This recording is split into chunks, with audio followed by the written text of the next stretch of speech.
तो guys solo levelling season 2 का 8 episode आ चुका है। तो गाइस अगर आपने इसका पिछला एपिसोड नहीं देखा तो मैं आपको पिछले एपिसोड का रिकैप दे देता हूँ, जहाँ जिनो अब एस रैंक हंटर बन चुका होता है और इसके बाद जिनो डीमन कैसल की तरफ चले जाता है, जहाँ इसकी फाइट कुछ डीमन नाइट्स से हो जाती है और वो एक एक करके सभी नाइट्स को खत्म कर देता है और वहाँ पर सिर्फ इन नाइट्स का लीडर ही बच जाता है और वो भी जिनो को देखकर काफी ज्यादा डर रहा होता है। वहीं दूसरी तरफ जिनो बड़ी खतरनाक तरीके से इससे बोलता है कि मैं सोचता था कि डीमंस को डर लगता है या नहीं, लेकिन तुम्हें देखकर मुझे अपने सारे सवालों के जवाब मिल गए। अब आगे तो अगले एपिसोड में वो लीडर डरते डरते जिनो पर हमला कर देता है, लेकिन जिनो बड़ी आसानी से उसके हमलों को डॉज कर लेता है। अपने फाइट के दौरान जिनो ने 6 तरह के डीमंस को देखा हुआ होता है, जिसमें सबसे कमजोर डी रैंक के डीमंस होते हैं और चौथे नंबर पर टॉप लेवल के डीमंस होते हैं जिनका लगभग ए रैंक होता है और इसके बाद डीमन लॉर्ड और डीमन रियल आते हैं जिनका रैंक ए से ज्यादा होता है। सबसे आखिर में डीमंस नोबल्स होते हैं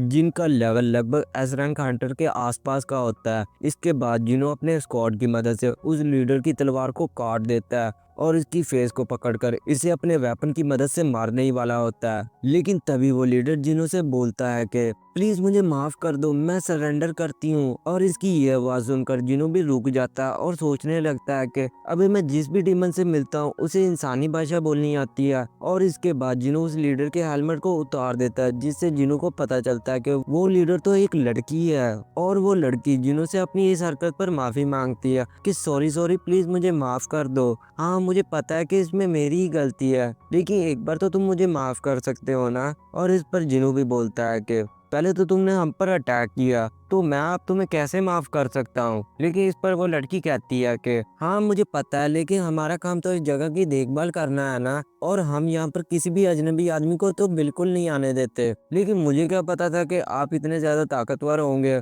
और फिर तभी जिनू बोलता है कि मैंने तुम्हारे काफी ज्यादा सोल्जर्स को मार डाला, तो तुम्हें इस पर कोई प्रॉब्लम तो नहीं है ना। जिस पर वो लड़की जिनू से बोलती है कि नहीं नहीं मुझे कोई प्रॉब्लम नहीं है, एक नाइट का काम ही होता है अपने लीडर की देखभाल करना, तो इस वजह से जब तक मैं सेफ हूँ तो वो भी खुश ही होंगे। इसके बाद जिनू सोचता है कि ये डीमन इंसानों की तरह ही लग रही है तो इसे मारना सही नहीं होगा। लेकिन जब जिनू अपने सर पीछे मोड़ता है तभी वो लड़की जिनू पर अटैक कर देती है, लेकिन उसी वक्त डक्स जिनू को बचा लेता है और फिर जिनू काफी गुस्से से बोलता है कि ए तुम अभी ये क्या करने की कोशिश कर रही थी। और जिनू को ऐसा देखकर वो लड़की फिर से जिनू के सामने गिड़गिड़ाने लगती है कि सॉरी सॉरी एक बार फिर से माफ कर दो ना, तुम मुझसे जो मांगोगे वो मैं तुम्हें दे दूंगी। ये देखकर जिनू बोलता है कि इस लड़की को कोई शर्म वरम है या नहीं। फिर वो उस लड़की से बोलता है कि मुझे तुमसे कुछ भी नहीं चाहिए, बस मुझे अगले फ्लोर पर जाने के लिए परमिट चाहिए। इस पर वो लड़की जिनू से बोलती है कि हाँ मेरे पास एक परमिट है, अगर आप मुझे जाने दोगे तो मैं आपके लिए वो परमिट ला सकती हूँ। और ये सुनकर जिनू काफी ज्यादा शॉक हो जाता है कि एक डीमन के पास परमिट कैसे हो सकता है, और इसी वजह से मुझे अब तक परमिट नहीं मिल रहा था। तभी वो लड़की जिनू से बोलती है कि मुझे बाकी फ्लोर के परमिट के बारे में भी पता है, अगर आप चाहो तो मैं आपको गाइड कर सकती हूँ। जिनू को इसका ऑफर तो काफी ज्यादा अच्छा लगता है, लेकिन वो इस पर भरोसा नहीं कर पा रहा होता। इसके बाद वो लड़की के पास जाता है और इससे कहता है कि क्या मैं तुम पर भरोसा भी कर सकता हूँ। और लिटरली भाई वो लड़की जिनू का ऑरा देखकर ही डर जाती है और जिनू से बोलती है कि हाँ मैं आपके लिए सब कुछ करने के लिए तैयार हूँ, बस मुझे एक बार छोड़ दें। और इस पर जिनू भी बोलता है कि ठीक है, अगर तुमने मुझे परमिट दे दिया तो मैं तुम्हें जिंदा छोड़ दूंगा और यहाँ से चले जाऊंगा। और तभी जिनू उससे पूछता है कि वैसे तुम लोग हो कौन और यहाँ क्या कर रहे हो। और इसके बाद हमें एक लैंड के सीन को दिखाया जाता है जहाँ एक आदमी काफी ज्यादा डरा हुआ होता है क्योंकि इसके पास वही एंट मॉन्स्टर आ जाता है और इसके साथ जितने भी इंसान होते हैं उन सभी को वो एंट मॉन्स्टर मार देता है। और इन सभी को मारने के बाद वो एंट मॉन्स्टर कहीं जाने लगता है और इसके बाद हमें फिर से उस डीमन कैसल को दिखाया जाता है जहाँ वो लड़की जिनू को अपने बारे में बताने लगती है कि मेरा नाम एजल है और मैं अपने क्लैन में सबसे बड़ी बेटी हूँ। और वो आगे भी कुछ अपने बारे में बताने वाली होती है, लेकिन जिनू उसे रोक देता है और कहता है कि मैंने तुमसे इतना सब कुछ नहीं पूछा, बल्कि तुम मुझे सिर्फ ये बताओ कि तुम्हें कोई ऐसी आवाजें आती हैं जो तुमसे हर वक्त कहती है कि इंसानों को मार डालो। और ये सुनकर वो लड़की काफी ज्यादा शॉक हो जाती है और थोड़ी देर सोचने के बाद वो लड़की कहती है कि हाँ, आवाजें तो आती हैं, लेकिन वो इंसानों को मारने के लिए नहीं कहती, बल्कि इस जगह की देखभाल करने के लिए कहती हैं। और वो और भी बताती है कि जो डेंजर के बाहर के मॉन्स्टर होते हैं उन्हें इस तरह की आवाजें आती हैं इंसानों को मार डालने की, लेकिन हमें यहाँ पर सिर्फ इस जगह की देखभाल करने की आवाजें आती हैं। फिर जिनू बोलता है कि तुम्हें ये आवाजें कब से आई जा रही हैं? और वो लड़की बताती है कि जब से हम उठे हैं उस वक्त से हमें ये आवाजें आई हैं। और जिनू को इसकी बात की कोई समझ नहीं आती, तो वो इससे पूछता है कि तुमने अभी क्या कहा, मुझे फिर से बताओ, और तुम लोग पहले कहाँ पर रहते थे? और वो लड़की बताती है कि हम यहाँ आने से पहले हम डीमन वैल में रहते थे। और तभी जिनू बोलता है कि तुम लोग डीमन वैल को छोड़कर यहाँ पर क्यों आए? और तभी वो लड़की बोलती है कि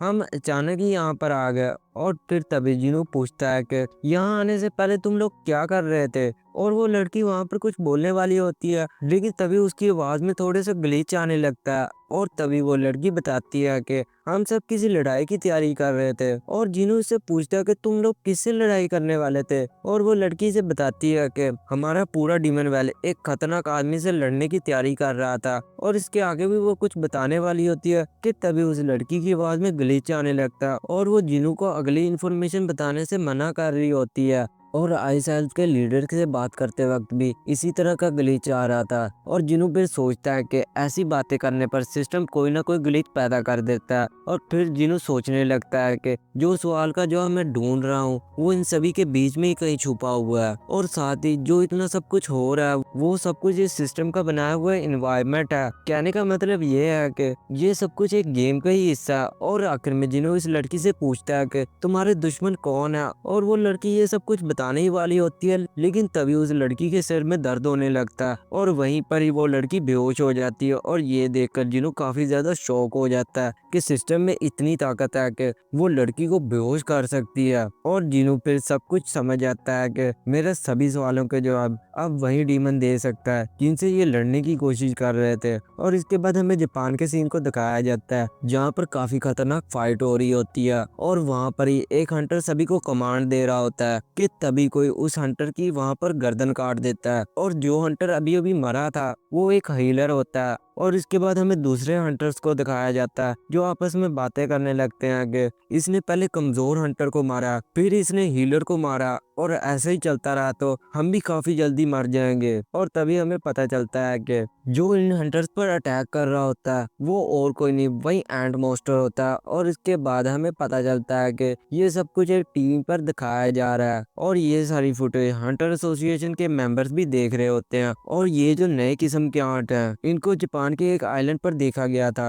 और इन्हें एक आंट को खत्म करने में पूरा एक दिन लग गया। और वहाँ पर 4 डी रैंक, एक सी रैंक हीलर और सी रैंक लीडर ये सभी मारे गए। और वहाँ पर एक ए रैंक हंटर ने आकर ये सभी सिचुएशन को संभाल लिया और ये सभी बातें जिंजोली ने बता रहे होते हैं। और तभी वहाँ पर एक बंदा इनसे बोलता है कि अब तुम्हारे कहने का क्या मतलब है? अब इन आंट मॉन्स्टर को सिर्फ ए रैंक और एस रैंक के हंटर्स ही मार सकते हैं। लेकिन जिंजू सर इसकी बातों पर इतना ध्यान नहीं देते और बताते हैं कि वहाँ पर उस फाइट में काफी ज्यादा इंसानों की भी जान गई है। और ये सुनकर वहाँ पर सभी लोग आपस में बातें करने लगते हैं कि जापान की तरह ही कोरिया में भी छोटे छोटे लैंड्स हैं और अगर वो आंट्स यहाँ पर आ जाते हैं तो हमें काफी ज्यादा प्रॉब्लम हो सकती है। और तभी चेयरमैन गो बोलते हैं कि अब वो चींटियां अब उड़ भी सकती हैं और साथ ही वो कोरिया के छोटे छोटे जगह पर अटैक कर सकती हैं। और सबसे बड़ी प्रॉब्लम की बात तो ये है कि हम हर जगह नजर नहीं रख सकते। और ये बात सुनकर वहाँ पर सभी लोग काफी ज्यादा डर जाते हैं कि कोरिया के पास इतने ए रैंक और एस रैंक के हंटर्स भी नहीं हैं और अगर कमजोर हंटर्स को वहाँ पर भेजा जाए तो वो काफी आसानी से मारे जाएंगे। और वहाँ पर मीटिंग तो खत्म हो जाती है लेकिन चेयरमैन वो काफी ज्यादा अंदर से डरे हुए होते हैं और वो सोचने लगते हैं कि अब इन्हें किससे मदद लेनी चाहिए। और चाइना और रशिया में काफी अच्छे हंटर्स हैं लेकिन इनकी कंट्री कोरिया के मुकाबले में काफी ज्यादा अच्छी है। चेयरमैन वो फिर यूएसए से मदद मांगने की सोचते हैं लेकिन आखिरी बार एस रैंक का डेंजन खुलने की वजह से उन्होंने मदद करने से साफ मना कर दिया था। और तभी जिंजू चेयरमैन के पास जाता है और इनके कान में बोलता है कि सर मैंने आपको मीटिंग में नहीं बताया लेकिन यूएसए से मुझे किसी ने कांटेक्ट किया था। और सर को जिंजू से पूछते हैं कि आखिर वो कौन है। और तभी जिंजो उन्हें बताता है कि और वो और कोई नहीं बल्कि डांजो ही होता है। भाई ये बंदा हर जगह अपनी टांग घुसाता है। खैर और वो आने वाले जिंजो लैंड में हिस्सा लेना चाहता था। और ये सुनकर चेयरमैन गो काफी ज्यादा शॉक हो जाते हैं, क्योंकि इन्हें पता था कि डांसो जिंजू के पीछे पड़ा हुआ है। और तभी जिंजू इन्हें और भी बताता है कि ना सिर्फ मुझे डांसो ने कांटेक्ट किया